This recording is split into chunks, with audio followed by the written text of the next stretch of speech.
What happens when the leaders of India, China and Russia walk into a room?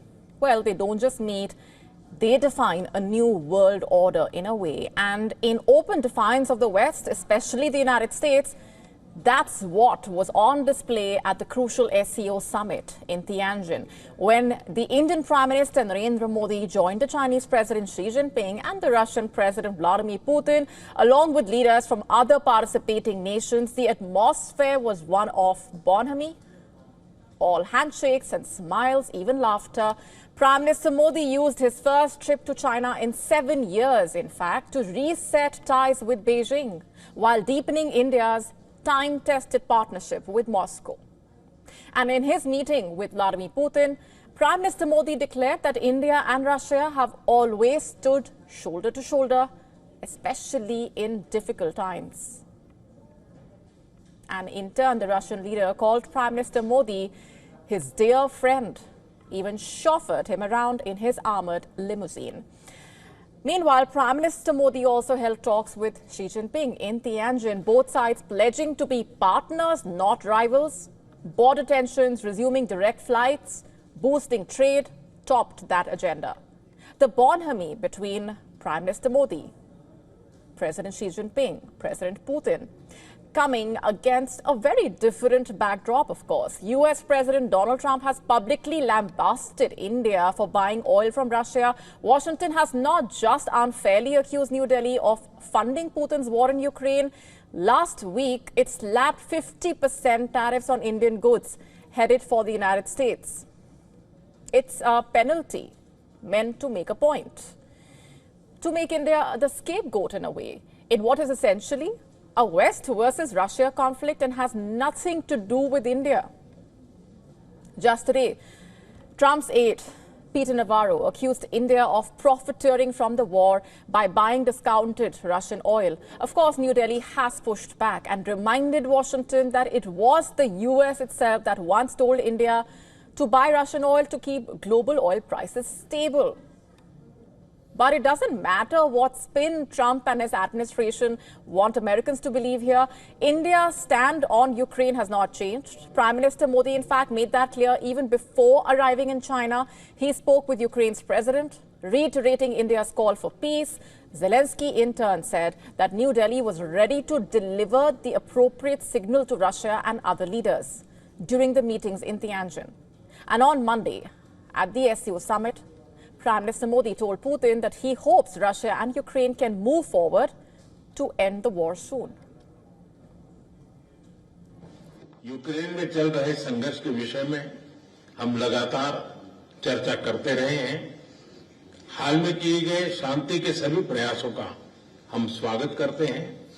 हम आशा करते हैं कि सभी पक्ष कंस्ट्रक्टिवली आगे बढ़ेंगे, संघर्ष को जल्द से जल्द खत्म करने और स्थायी शांति स्थापित करने का रास्ता खोजना होगा।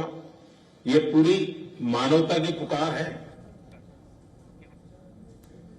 Trump's actions and what is the undoing of decades of careful US-India strategic partnership building in a way sent out a clear message. India cannot depend on Washington. Now more than ever, it must carve out its own path and find its own partners. In fact, just before arriving in China for the SCO summit, Prime Minister Modi stopped in Japan, remember. He walked away with investment pledges worth $68 billion from the Japanese Prime Minister. And the deal goes far beyond trade and covers semiconductors, critical minerals, artificial intelligence, clean energy, even space cooperation. Coming back to SCO, Vladimir Putin acknowledged India's consistent efforts for peace, praising both India and China for contributing proposals to resolve the conflict. Putin acknowledged India's consistent efforts to push for peace in Ukraine. He also framed the SCO as the foundation for a new Eurasian security system, one that could replace what he described was an obsolete Euro-Atlantic model. And Prime Minister Modi, meanwhile, described the SCO as a guiding light for multilateralism and an inclusive world order, and pressed for stronger action against terrorism.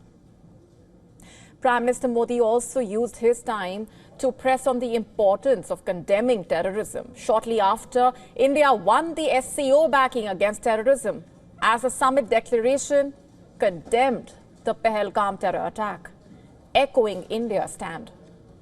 It is a diplomatic win for New Delhi, especially as Pakistan, which has long backed cross-border terrorism, is a member of SCO, and its Prime Minister Shehbaz Sharif also was attending the summit.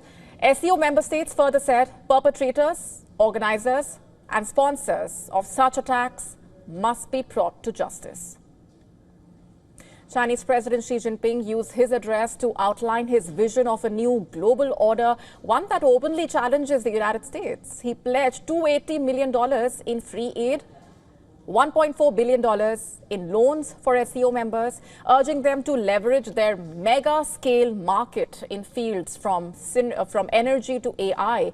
In what was a very pointed jab, in a way, at Trump's tariff war, Xi Jinping also urged members to reject Cold War mentality.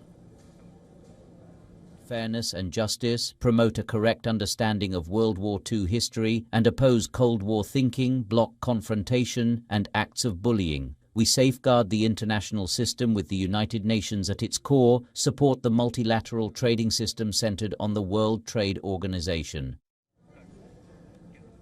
Now, what's become clear this week from the recent developments is that India has become an influential power, which, along with other Asian countries like Japan and China, will be at the helm of what Prime Minister Modi has called the Asian century. This is one of the byproducts of the new respect that India has achieved. India has become a star power because it stood up to a superpower on principle, and the ripple effect is visible already. Japan has broken off trade talks with the United States. The pushback has started. Countries once hesitant are now willing to challenge Washington openly. A new Asian confidence is taking shape.